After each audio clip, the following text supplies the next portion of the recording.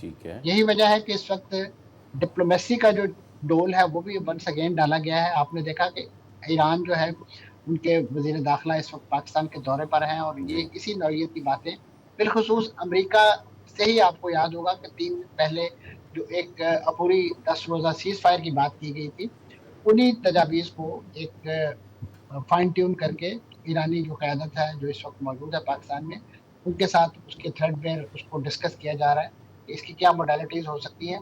لیکن مصیبت یہ ہے کہ ایران امریکہ جو ہے وہ اس نوعیت کا کوئی بھی جو اسٹاپ گیپ ارینجمنٹ ہے اس کو حقیقی معنوں میں کسی مذاکراتی عمل کے نتیجہ خیز بنانے کے بجائے وہ اس لل پیریڈ کو جو ہے وہ اپنے اسلحے کے ذخائر کو دوبارہ بھرنے اور اپنی فوجی تیاری کو ایک بار پھر منظم کرنے کے لیے ایک ٹائم پیریڈ کے طور پہ استعمال کرتا ہے. اس وقت ایران کی قیادت کو ایک بات کا مکمل اندازہ ہو چکا ہے کہ امریکہ جو ہے وہ حقیقی معنوں میں ایران کے ساتھ مذاکرات یا وہ چیزیں کہ جو ان کے ساتھ 14 نکاتی قرارداد کی صورت میں یا مفاہمت یادداشت کی صورت میں طے کی گئی ہے اس میں سے کسی ایک نقطے پر بھی عمل درآمد اچھا منصور صاحب, اب اس میں آپ اس کا پہلا نقطہ جی اس میں ایک چیز ہے, ہم جب بھی یہ چیز گفتگو کر رہے ہوتے ہیں شو سے پہلے ہمارے ذہن میں ایک چیز ہوتی ہے کہ ایک سوال تو کلیشے ہو گیا ہے اب کہ جناب یہ معاملہ کہاں جا کے رکے گا. آج میں آپ سے یہ سوال نہیں کروں گا.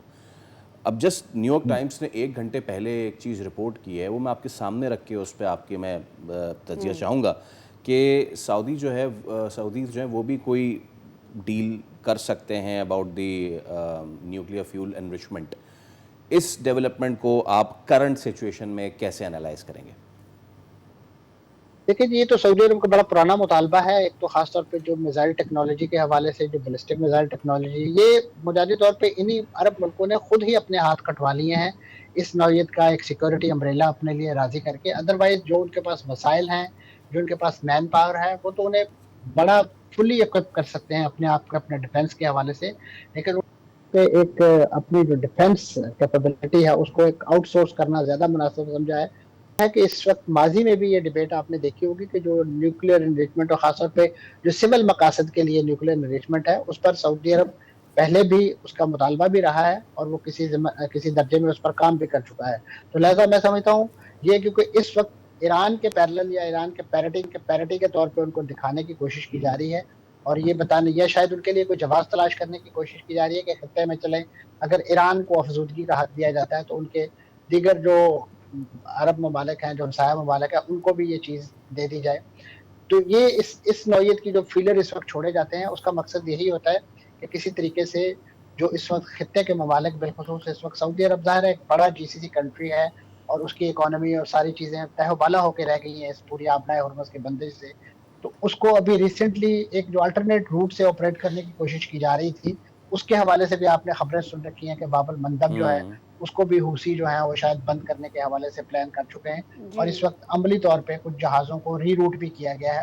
اور جو ری روٹ کے لیے اس وقت جو ایک لحاظ سے جو مصر کی جو ہے سویز کینال اس تک رسائی کے حوالے سے جو پائپ لائن اور یہ منصوبے ہیں یہ اتنے کاسٹلی ہیں کہ ان کو کبھی بھی کوئی بھی ملک, سعودی عرب جیسا متمول ملک بھی جو ہے وہ اپنے آئل جو کی ترسیل کے لیے اتنے مہنگے ذرائع پر کبھی وہ تکیہ نہیں کر سکتا. اور دوسرا انتہائی ڈینجرس ہے وہ اس حوالے سے کہ زیر زمین زیر سمندر پائپس جو ہیں وہ کبھی بھی کسی سبوٹاج ایکٹیویٹی کا نشانہ بن سکتی ہیں. ایٹ دا سیم ٹائم صاحب ہمیں یہ پتہ ہے کہ جو ہوتی ملیشیا ہے ان کی الائنس ایران کے ساتھ ہے اور جب سعودی عرب کا سی وے وہ بلاک کرتے ہیں یا سی روٹ بلاک کرتے ہیں تو آبویسلی سعودی عرب کے لیے وہ سچویشن کیسی بنتی چلی جا رہی ہے. وائل وی اسپیک ہم نیوکلیئر کی بات کر رہے ہیں کہ گلف کے دیگر ملک کیا چاہتے ہیں کہ اپنے فیوچر کے لیے وہ کیا کریں. What do you think Iran اپنے لیے کیا کر رہا ہے ان دا ریجن؟ ایک تو یہ, دوسرا یہ کہ پاکستان اس ساری صورتحال میں کیا کر سکتا ہے, نوئنگ کہ اس وقت ایرانی وزیر داخلہ مومنی صاحب اس وقت پاکستان میں موجود ہیں, ان کی منیر صاحب سے ملاقات ہے. سو اس ساری سچویشن کو کیسے آپ دیکھتے ہیں کہ جب ایک طرف یہ ہو رہا ہو اور دوسری جانب ہم یہ دیکھ رہے ہوں کہ پاکستان کی کوششیں ہوں اور ایرانی وزیر داخلہ پاکستان میں موجود ہوں؟ جی کرن, ایران کے لیے اس وقت میں سمجھتا ہوں تھوڑا سا جسے کہنا چاہیے زمینی حقائق کو اپریشیٹ کرنے کی ضرورت ہے کیونکہ انہیں جو اعتماد ملا داخلی طور پہ, جیسے میں نے عرض کیا کہ جنازے کے موقع پہ جو سولیڈیرٹی ان کے ساتھ ہوئی اس سے وہ تھوڑا اور اوور کانفیڈنس کا شکار ہوئے ہیں اور خاص طور پہ آپ نئے ہرمز کے حوالے سے بھی وہ ایک اوور ابسیشن کا شکار دکھائی دیتے ہیں. اور یہی وجہ ہے کہ انہوں نے ایک معمولی سی وائلیشن